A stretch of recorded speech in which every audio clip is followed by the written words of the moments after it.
نحمده ونصلي على رسوله الکریم اما بعد۔ میرے محترم بزرگوں اور دوستوں، اللہ تبارک و تعالیٰ کا احسان ہے، کرم ہے کہ اس نے ہمیں دینی مجلس میں بیٹھنے کی توفیق عطا فرمائی۔ اللہ تعالیٰ ہمیں بار بار ایسی مجلس میں بیٹھنے کی توفیق عطا فرمائے، اور اللہ تعالیٰ کا احسان ہے کہ ہمیں ایمان والا بنایا۔ ایمان والا اللہ تبارک و تعالیٰ کے یہاں بڑا قیمتی ہے۔ حدیث میں آیا ہے، جو شخص سب سے آخر میں جنت میں جائے گا، اللہ تعالیٰ اس کو اس دنیا سے 10 گنا بڑی جنت عطا فرمائیں گے۔ تو پتہ چلا ایمان اللہ تبارک و تعالیٰ کے یہاں بڑا قیمتی ہے۔ ہمارا یہ ایمان مضبوط ہو جائے اور موت کے وقت ہم دنیا سے جب جائیں تو ایمان کے ساتھ جائیں، تو اس ایمان کی ہمیں فکر کرنی ہے۔ یہ ایمان مضبوط ہوگا تو ہمارے لیے دین پر چلنا آسان ہوگا۔ تو اسی مقصد کے لیے ہم یہاں بیٹھے ہیں۔ آج ہماری مسجد کا گشت ہے، اور ہماری یہ نیت ہونی چاہیے کہ اس گشت کے ذریعے ہمارا ایمان بھی مضبوط ہوگا اور ہماری اصلاح بھی ہوگی۔ ہر نبی کی یہی سوچ ہوتی تھی، ہر انسان کا تعلق اللہ تبارک و تعالیٰ سے جڑ جائے، ہر بندہ، ہر انسان مسجد میں آنے والا بن جائے، ہر انسان اللہ سے مانگنے والا بن جائے۔ جب انسان اللہ سے مانگنے والا بن جاتا ہے تو اللہ تعالیٰ اس کا کام بنا دیتے ہیں، اور جب آدمی اللہ تبارک و تعالیٰ سے نہیں مانگتا تو اللہ تعالیٰ اسے در در کا بھکاری بنا دیتے ہیں۔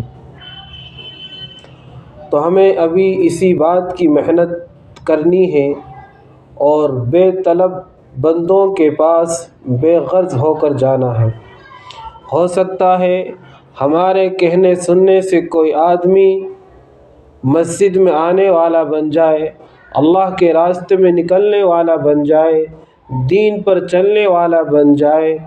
ہم تو قبر کے اندر چلے جائیں گے، لیکن وہ آدمی جو ہمارے کہنے سننے سے راہ راست پر آ چکا ہے، ہم تو قبر میں ہوں گے، لیکن اللہ تعالیٰ قبر کے اندر ہمیں ثواب پہنچاتے رہیں گے، اجر پہنچاتے رہیں گے۔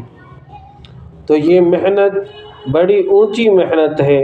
انبیاء کرام نے بھی اس محنت کو کیا ہے۔ حضرت آدم علیہ السلام نے، حضرت نوح علیہ السلام نے، حضرت ابراہیم علیہ السلام نے، حضرت یوسف علیہ السلام نے، حضرت شعیب علیہ السلام نے، حضرت موسیٰ علیہ السلام نے، حضرت عیسیٰ علیہ السلام نے، آخر میں ہمارے نبی صلی اللہ علیہ وسلم اس دنیا کے اندر آئے۔ آپ نے بھی اس محنت کو کیا ہے کہ لوگوں کا تعلق اللہ سے جڑ جائے، لوگ اللہ سے مانگنے والے بن جائے، لوگ اپنی جبیں کو، اپنی پیشانی کو اللہ تبارک و تعالیٰ کے سامنے جھکانے والے بن جائے، کیونکہ یہی موقع ہے۔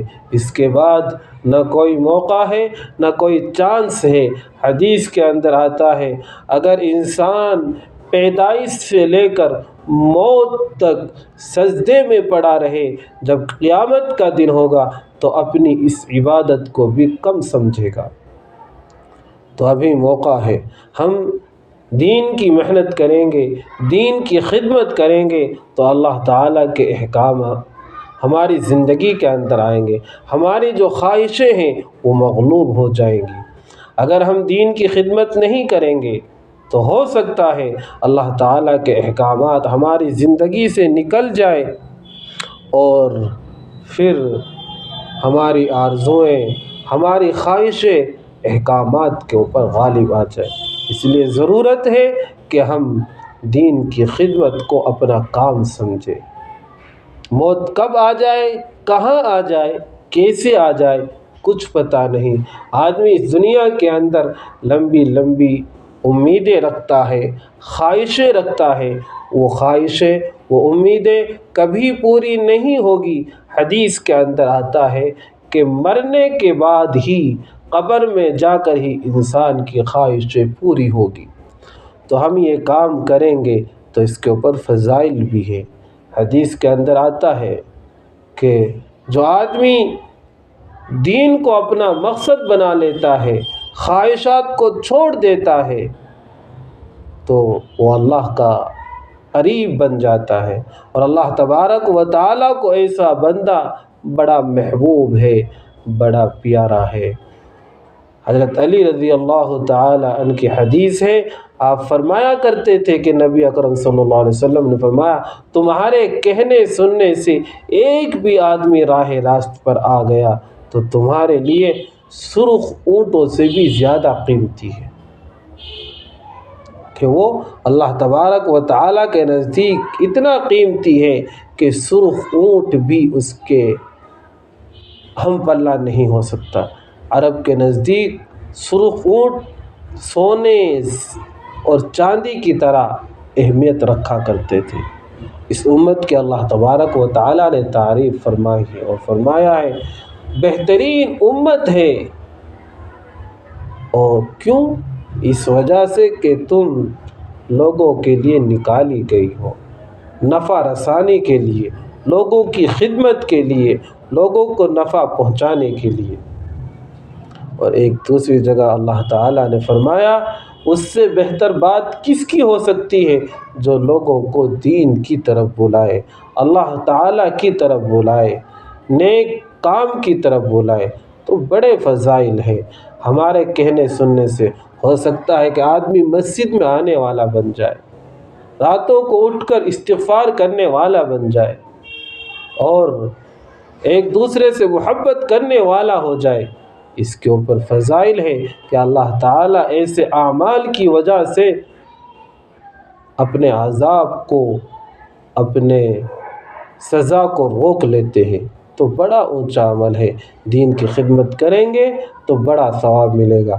تو ابھی ہمیں تھوڑا سا وقت فارغ کرنا ہے، جیسے عصر سے لے کر مغرب تک ہم اپنا وقت فارغ کریں گے، لوگوں کے درمیان چلے پھریں گے تو لوگ مسجدوں کے اندر آئیں گے۔ تو اس کے لیے سب تیار ہیں؟ ماشاءاللہ، اللہ آپ کے اس تیار ہونے کو، آپ کی قربانی کو قبول فرمائے۔ صحابہ کرام نے بڑی قربانی دی، ہم ویسی قربانی دے ہی نہیں سکتے، نہ ہم سے مانگی جا رہی۔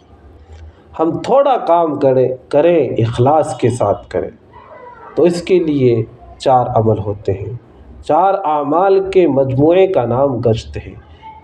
3 عمل مسجد کے اندر ہوں گے اور 1 عمل مسجد کے باہر ہوگا۔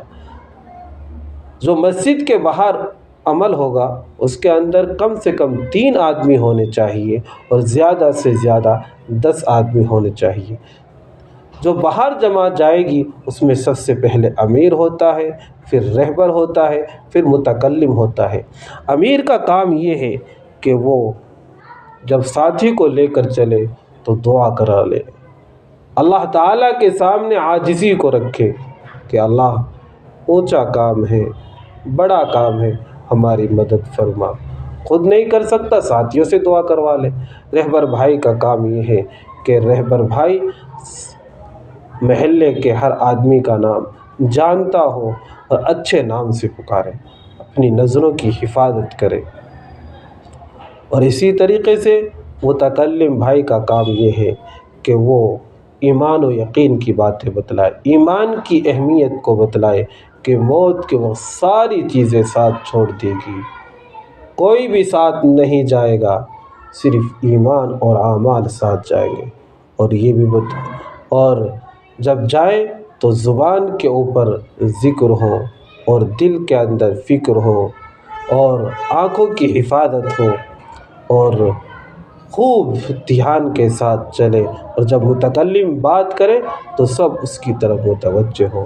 اور جو 3 عمل مسجد کے اندر ہوں گے، ایک تو یہ ہوگا کہ دعا ذکر، دعا ذکر کے اندر خوب گریہ وزاری کرے، اللہ تعالیٰ کے سامنے روئے اور یہ دعا کرے، یا اللہ جو جماعت باہر گئی ہے یا اللہ اس کی مدد فرما، اور جس بھائی کے پاس جائے اللہ اس بھائی کے دل کو نرم فرما کر نقد مسجد میں آنے کی توفیق عطا فرما۔ اور دوسرا عمل یہ ہوگا کہ استقبال والا ساتھی بڑی نیت کے ساتھ، وسیع نیت کے ساتھ کھڑا ہو کہ جتنے بھی آج لوگ آئیں گے میں خوش دلی کے ساتھ ان کا استقبال کروں گا، اور جب وہ کوئی ساتھی آئے تو ان سے یہ کہ نماز تو پڑھ لی ہوگی، اگر پڑھ لی ہوگی تو کہہ دے گا ٹھیک ہے میں نے پڑھ لی، تو اس کو بات کے اندر بٹھاتے، اور اگر نہیں پڑھی تو اس کو وضو وغیرہ کروا کر نماز پڑھا کر مسجد میں جہاں بات ہو رہی ہے وہاں بٹھاتے، اور جو ساتھی بات کر رہا ہے وہ دنیا کی بے رغبتی پر اور آخرت کا شوق دلائے، کلمہ لا الہ الا اللہ محمد الرسول اللہ ان دونوں جز کے اوپر بات کرے۔ اس طریقے سے ہم گشت کریں گے تو انشاءاللہ بڑا فائدہ ہوگا۔ اب باہر والی جماعت چلی جائے۔ اللہ تعالی ہمیں عمل کی توفیق نصیب فرمائے۔